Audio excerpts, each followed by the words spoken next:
안녕하세요. 상관관계가 낮은 자산들에 함께 투자함으로써 수익을 거두고 있는 자산배분 전략 투자자 윤종철입니다.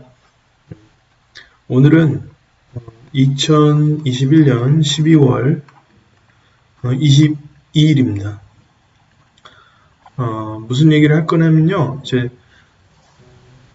이재명 지사의 기본주택 관련한 공약과 한국의 중산층의 미국 자산 투자 혹은 해외 자산 투자 이렇게 제목을 잡아봤습니다.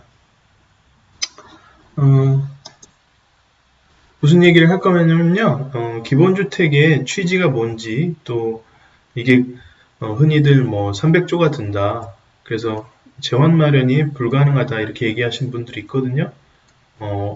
재원 마련이 과연 불가능한 건지 그리고 이게 과연 자본주의를 역행하는 그런 어떤 정책인지 한번 생각해 볼 거고요. 그 다음에 한국의 중산층, 그렇죠? 보통 사람들이 미국의 그런 주식이나 채권, 그리고 부동산 뭐 간접 투자겠죠. 리츠라는 상품을 통해서 직접 투자하실 정도면 이제 돈이 굉장히 많으신 거고요. 요 정도 이제 이런 게 이제 투자가 가능한 것, 요 두 개가 어떻게 연관이 있는지 한번 얘기를 해보도록 하겠습니다. 항상 포지션이 중요해요. 자기가 어떤 포지션을 구축하고 있는지를 얘기를 하고 그 다음에 어떤 정책에 대해서 얘기를 할 필요가 있어요.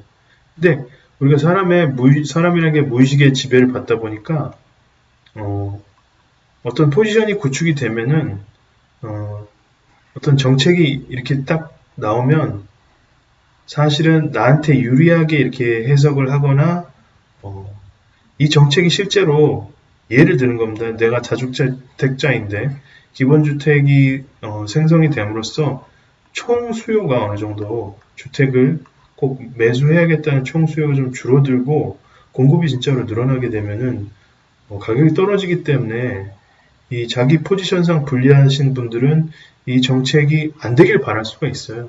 꼭 그렇다는 건 아니고 우리가 항상 이제 포지션이 중요하다 어떤 얘기를 할 때 그리고 그걸 공개하는 게 필요하죠. 그래서 블룸버그에서 이렇게 애널리스트들이 막 여기 나와서 막 이렇게 설명하는데 여기 딱 떠 있죠.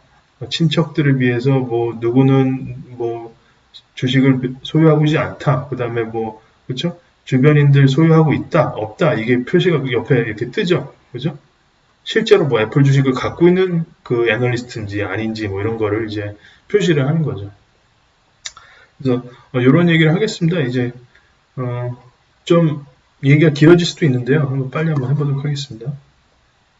자, 그러면 우리가 이제 개발 사업을 할 때 실제로 어느 정도 원가로 가능한지를 한번 볼게요. 지난번에는 이제 대장동 이슈가 있었지만 우리가 토지를 조성을 한 다음에 분양을 할 수 있는 이 시행사업자에게 이제 양도를 하는 단계에서 한번 이익이 발생하고요.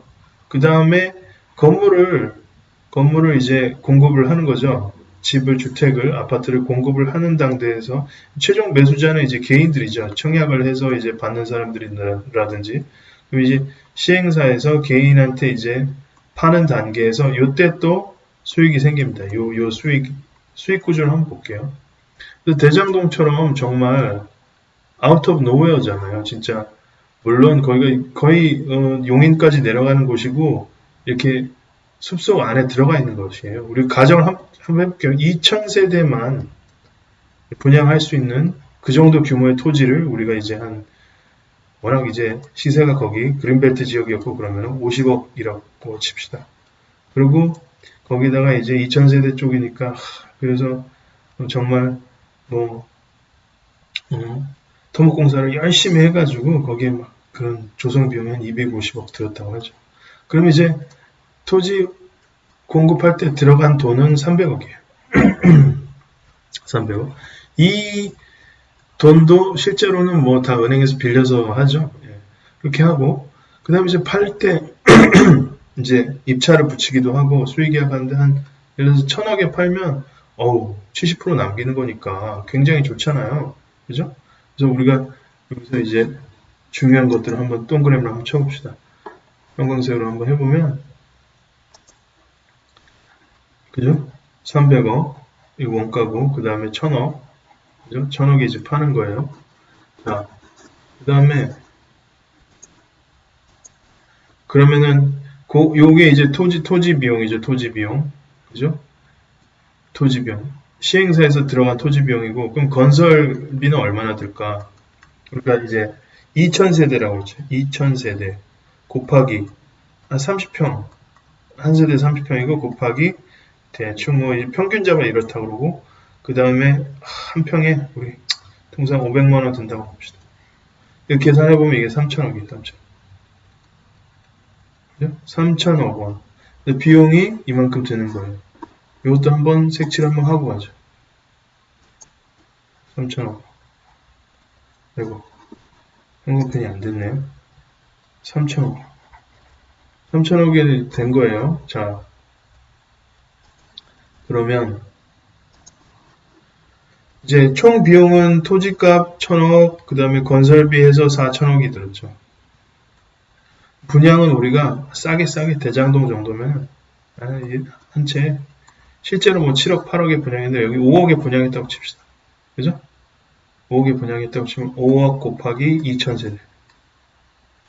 그러면은 이제 들어온 대금이 1조 원이에요. 그죠? 1조 원. 1조 원에서 지금 4,000억이니까 얼마 남기는 거예요? 그죠? 여기에 이제 뭐 오버헤드 비용도 다 들어가 있는 거예요. 본사 관리비나 이런 거 다. 그래서 경비가 다 들어갔다 그러면은 6,000억이 남는 거죠. 그죠? 6,000억이 남는 돈입니다. 이렇게. 그 다음에 중간에 한번 여기서 300억 조성 비용 있고 한 700억이 또 남는 돈이었죠. 700억. 이렇게 구름막 하는 게 돈 남는 돈이에요. 자, 그러면 무슨 생각을 할 수 있냐면은 실제로는 이 5억 안에 이 돈들이 다 들어가 있는 거잖아요. 개개인으로. 최종 금액 총액 1조에 비해서 그 70%가 심하게 얘기하면 70%가 그죠? 이익이었다는 거예요. 이익. 이런 이익이 있기 때문에 곧 죽어도 한번 시행을 한 사람은 죽을 때까지 언젠가는 내가 건물을 올리리라. 그죠? 우리가 가장 쉽게 최근에 알고 있는 시행 사업자의 대표가 누굴까? 이분이시죠. 그죠? 미스터 트럼프. 그죠? 대단한 개발업자입니다. 미국은 이 디벨로퍼라고 그러잖아요. 디벨로퍼. 네? 디벨로퍼하고 디벨로퍼 밑에 이 아키텍트, 그죠? 그 다음에 컨트랙터 이렇게 있잖아요. 네? 그렇습니다. 그래서 이 사람들이 이제 이게 다른 디벨로퍼죠. 토지 디벨로퍼고 이거는 이제 건물 디벨로퍼니까 그렇게 해서 이제 10% 가져가니까 실제로는 5억이 안 들고 사실은 한 2억 정도 들더라. 그죠? 2억이면 할 수 있더라. 이거를 우리가 알고 있는 거예요.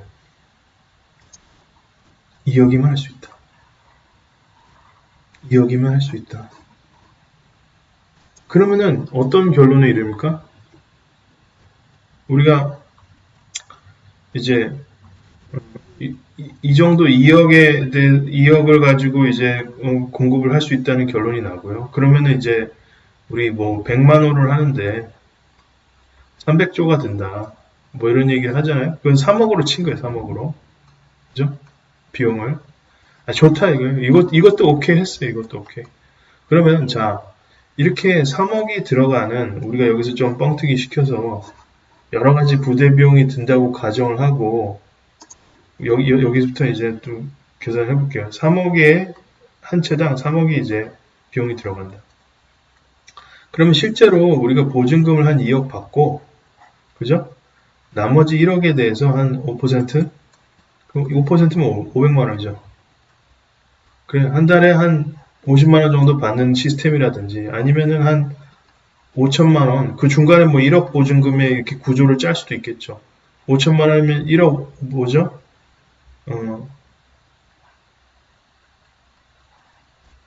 5천만 원이면 나머지 2억 5천에 대해서 2억 5천에 대해서 5%니까 얼마예요? 2억 5천에 대해서 5%면은 약 1200만 원인가요? 1250만 원? 그죠? 그러면 한 달에 한 100만 원 정도 내고, 그죠? 굉장히 양질의, 그죠? 대장동 같은데 주택을 공급을 하는 거예요. 그죠? 이게 뭐냐? 그러면 일단은, 그러면은 비용이 얼마나 드냐? 정부에서. 우리가, 어, 여기까지 하고 이제 한번 지우가 한번 갈게요. 그럼 우리가 합의한 게 실제로는 한 2억이면 되지만 3억까지 쳐줄게. 3억까지 쳐줄게. 실제로 우리가 기본주택을 공급하는데 한 세대당. 그러면은 우리가 이제 뭐 다양하게 하겠지만 보증금을 좀 내면은 그죠? 보증금을 받으면 어떻게 돼요? 보증금 3억을 다 받았어요. 어떻게 됩니까? 그럼 실제로 정부에서 돈 들어가는 건 없죠. 그죠? 근데 이렇게 3억에 분양을 하게 되면 어떻게 돼요? 로또 분양이 되니까 난리가 나니까. 그죠? 옵션을 주겠다는 거예요, 옵션을.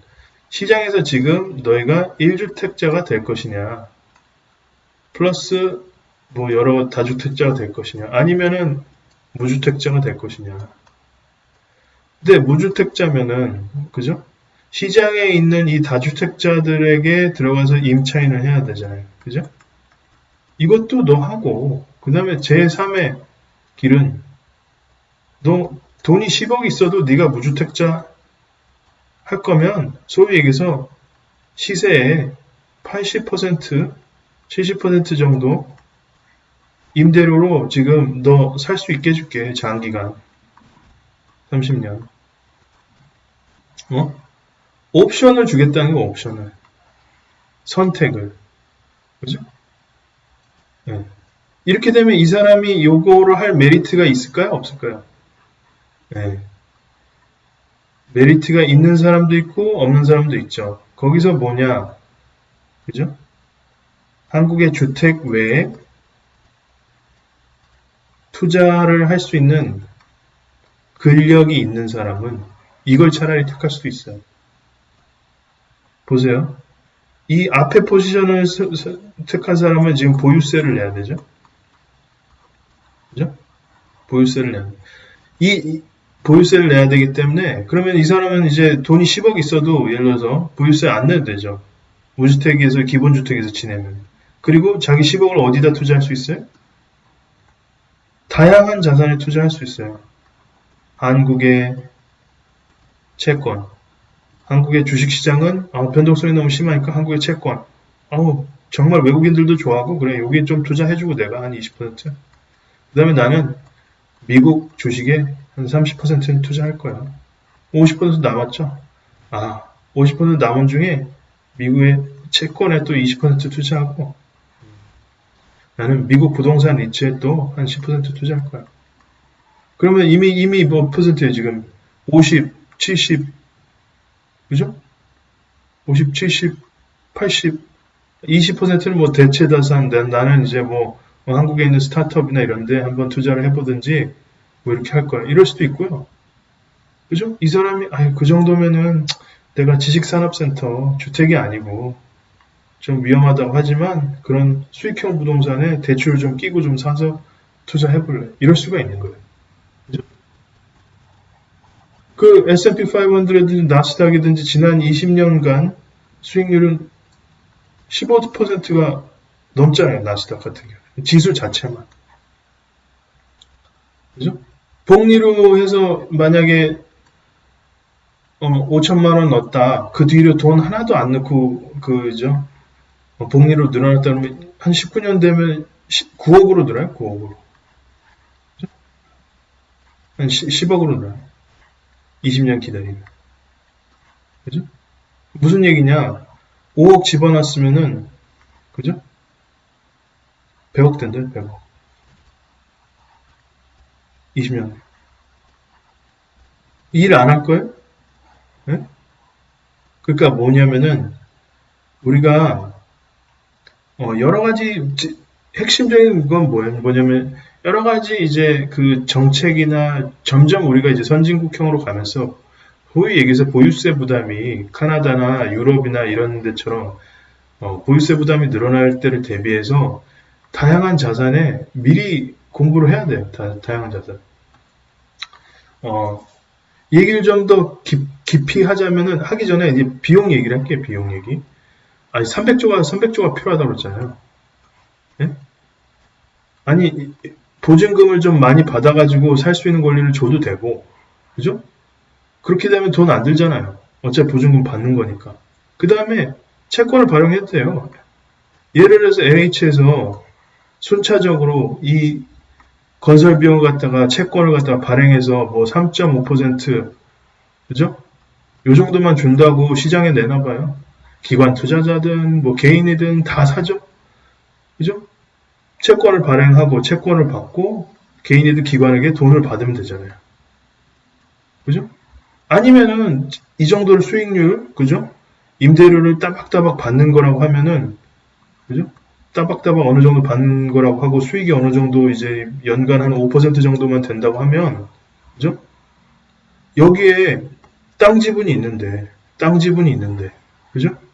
이 건물과 이 땅, 건물은 자기 게 아니고 땅 지분이 있는데, 요 자산에 대해서, 요 기본주택 자산에 대해서 국민연금이 투자 못하라는 법이 어디 있습니까?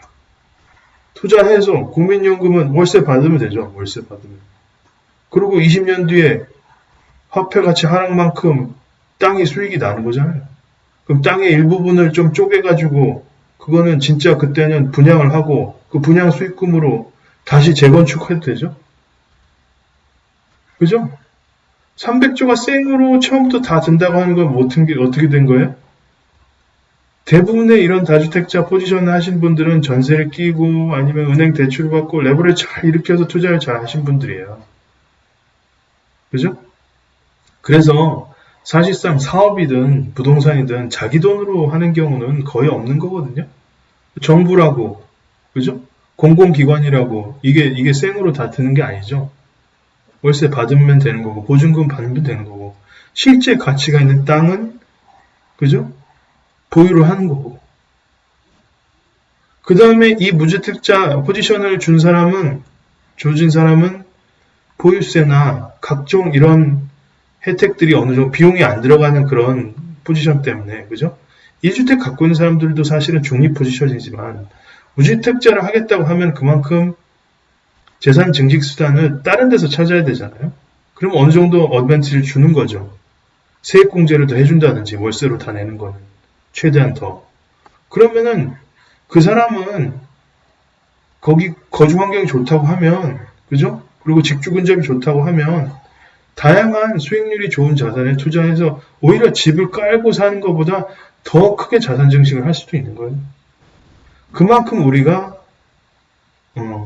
다양한 자산에 대해서 공부를 해야 되는 거예요. 알고 계세요? 테라를 통해서 M 아마존, M 테슬라 해가지고 태국 사람들이 지금 사실상의 미국 주식의 파생 상품을 이 테라 코인을 통해서 투자하고 있어요. 얼마나 한국은 좋아요. 직접 개인이 투자할 수 있는 그런 권리가 있는데 은행이란 미디어리를 통해서 투자를 대부분 할 수 없는 태국 사람들이 이 새로운 디파이, 그죠? 그런 기술을 이용해서 직접 투자하는 게 지금 붐이에요, 붐. 미국 주식. 네? 빠르게 얘기할까요? 아니, 엑셀 안 써요? 그리고 넷플릭스 안 봅니까? 유튜브 안 봅니까? 페이스북 안 해요? 인스타그램 안 해요? 스타벅스에서 커피 안 마십니까?